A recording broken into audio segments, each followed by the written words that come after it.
Assalamualaikum warahmatullahi wabarakatuh.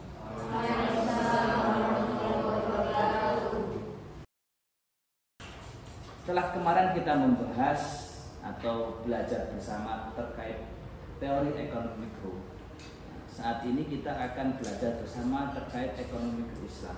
Kenapa menjadi penting untuk kita terapkan prinsip-prinsip tersebut secara relevan dan tepat dalam rangka pengambilan sebuah keputusan atas solusi atau untuk menjadi solusi setiap permasalahan ekonomi yang terhindar dari unsur kezaliman yang sesuai dengan ajaran syariah Islam. Karena Islam, sebagaimana pertemuan kemarin kita tahu bahwa Islam itu jauh dari nilai-nilai kezaliman. Yang diperjuangkan oleh ajaran Islam menjadi pondasi ekonomi mikro Islam, yaitu membangun rahmatan lil alamin, ajaran yang di dalamnya benar-benar menjunjung tinggi nilai-nilai kasih sayang. Oleh karena itu, ketika jadi pondasi tersendiri ajaran Islam dalam ekonomi mikro, aktivitas ekonomi mikro, maka aktivitas yang dibangun itu akan jauh atau terhindar dari kedoliman yang dimaksud. Itu menjadi pentingnya kita belajar ekonomi mikro Islam setelah kita belajar pengantar teori ekonomi mikro.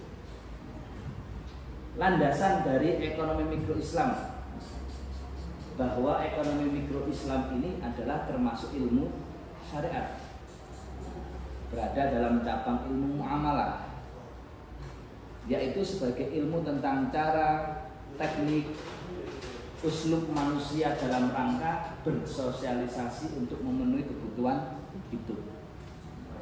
Setiap ilmu yang di dalamnya ada unsur sosialisasi, komunikasi antara satu dengan yang lainnya, itu masuk dalam lingkup ilmu muamalah. Dan salah satunya ekonomi mikro ini masuk di dalamnya. Ekonomi mikro ini masuk di dalamnya.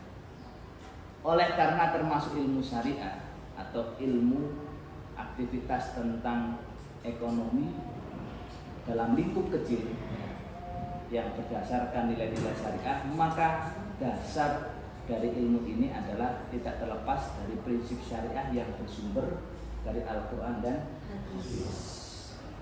Tujuan dari ekonomi mikro Islam, sebagaimana definisi yang disampaikan tadi di pengantar teori ekonomi mikro, maka yang dikaji dalam ekonomi mikro Islam adalah bagian kecil atau lingkup kecil dari keseluruhan kegiatan perekonomian. Untuk apa? Untuk menganalisa bagaimana cara faktor produksi. Faktor produksi kemarin masih ingat ada 4. 1. Tanah. 2. Tenaga kerja. 3. Modal. 4. Kewirausahaan. Jadi bagaimana memaksimalkan faktor produksi itu agar bisa digunakan secara efisien dalam rangka membangun kesejahteraan secara maksimal.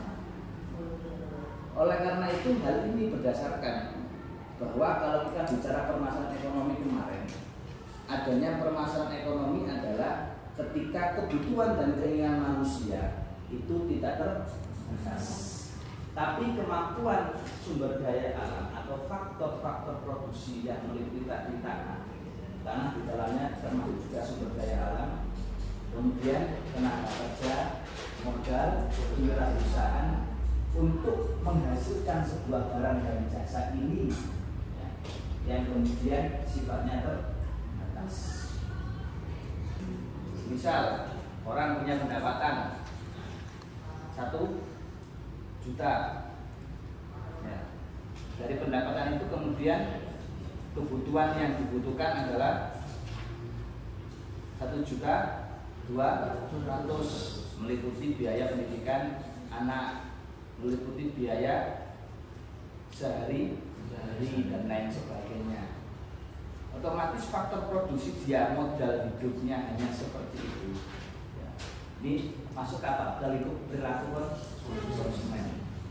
Nah, otomatis dia punya problem ekonomi, permasalahan ekonomi, yaitu harus memenuhi 200 dari kebutuhan yang harus dia penuhi, dari faktor produksi modal yang dia dapatkan. Nah, seperti itu.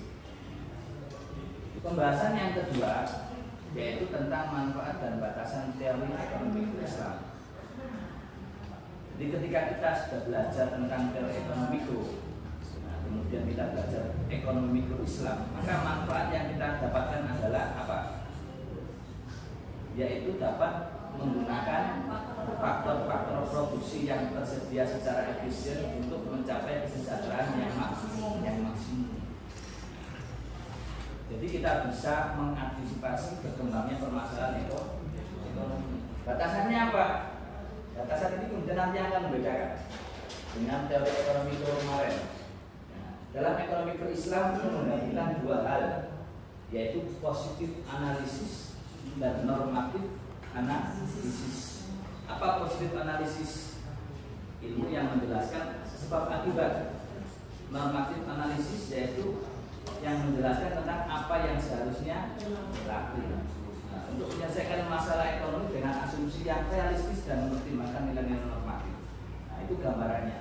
Jadi kalau kita bicara permasalahan ekonomi dalam perspektif ekonomi Islam, itu menggabungkan dua perspektif, yaitu ilmu ekonomi dan doktrin ekonomi Islam. Gambarannya seperti ini.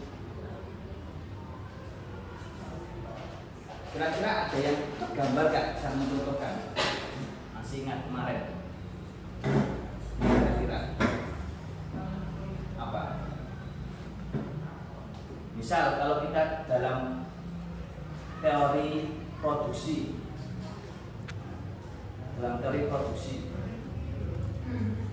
kalau kita bicara produksi, termasuk perdagangan itu kan masuk ke produksi. Kalau ekonomi Islam boleh nggak kita memproduksi tas atau dompet dari kulit babi? Boleh atau tidak? Tidak. Tidak diperbolehkan. Dalam ekonomi mikro itu nggak dibahas. Bagaimana bahan baku itu disediakan, kemudian diproduksi dan dapat didistribusikan kepada konsumen. Tapi dalam perspektif ekonomi Islam, itu perspektif ilmu ekonomi. Sampai punya babi, punya apapun itu bisa dikonsumeniskan, ya, dijual belikan. Pokoknya bisa memberikan keuntungan. Sah-sah saja selama negara tidak melarang. Tapi dalam perspektif doktrin ekonomi Islamnya, nah ini yang kita pakai perspektifnya dalam ekonomi Islam. Ini tidak diperbolehkan karena kita tahu bahwa kulit babi itu hak. Yang terakhir yang kita bahas pada pertemuan kali ini adalah terkait kontribusi ekonomi Muslim klasik, sejarah pemikiran ekonomi Islam. Ada beberapa tokoh. Nah, ini kita angkat lagi biar kita tahu. Ternyata tokoh-tokoh yang pernah kita kaji sejarahnya itu juga punya kontribusi dalam pemikiran ekonomi mikro Islam. Salah satunya siapa? Abu Yusuf. Ketentuan harga, ya, itu berlaku bergantung kuatnya permintaan dan penawaran. Dasarnya apa? Hadis Rasulullah ketika harga melonjak, kemudian para sahabat minta ketentuan harga. Rasulullah menjawab, ya Rasulullah sa'ir lana. Ya Rasulullah, tentukan harga kepada kami. Kemudian Rasulullah menjawab, faqala innallaha huwal musa'ir al-qabid al-basit ar-razi. Wa idhil arju an al-qarabi wa laysa ahadun minkum yatrubuni damun walamal. Jadi Rasulullah ketika disuruh menentukan harga, ketika harga naik, melonjak terjadi inflasi, Rasulullah menjawab innal musa'ir dua Allah. Penentu harga adalah Allah. Allah yang menentukan harga, Allah yang memberi rezeki, Allah yang melapangkan rezeki. Wah inilah aju, saya tidak mau nanti menghadap kepada Allah dalam keadaan ada manusia yang menuntut hak, harta atau darah yang pernah saya miliki. Secara umum tidak ada perbedaan dasar, tapi ada nilai-nilai yang membedakan, yaitu prinsip-prinsip ajaran syariah Islam. Kita bagi diskusi kelompok, tugas kelompok. 3 kelompok, ini tim cowok-cowok, 5 orang, depan sama belakang.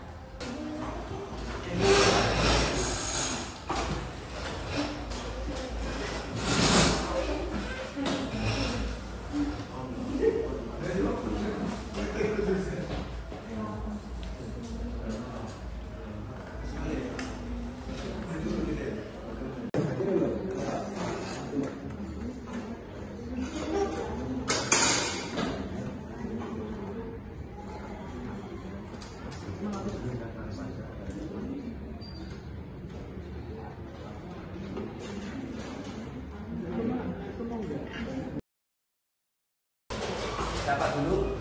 Kelompok yang pertama, kelompok produksi dulu. Mbak Mulaifa, silakan Mbak. Kalau dalam ekonomi mikro Islam, niku lebih apa Mbak ini? Lebih ke mementingkan kehalalan barangnya. Mulai dari bahan bakunya itu tadi yang seperti dicontohkan oleh Bapak tadi, bahan bakunya harus halal dulu. Terus ada semisal dari sumber pendanaan.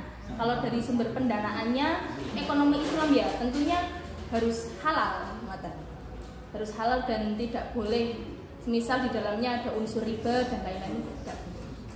Yang terakhir semisal dilihat dari praktek bisnisnya.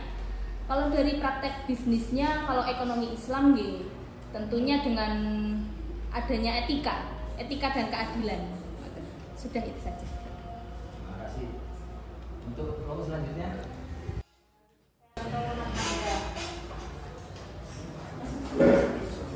contohnya selamat dalam rumah tangga, dia memiliki kebutuhan selama 1 bulan itu 5 juta, tapi dia hanya memiliki pendapatan 3.500.000. Maka yang harus dipentingkan atau yang harus dipenuhi terlebih dahulu harus kebutuhan primernya dulu, baru sekian, kemudian itu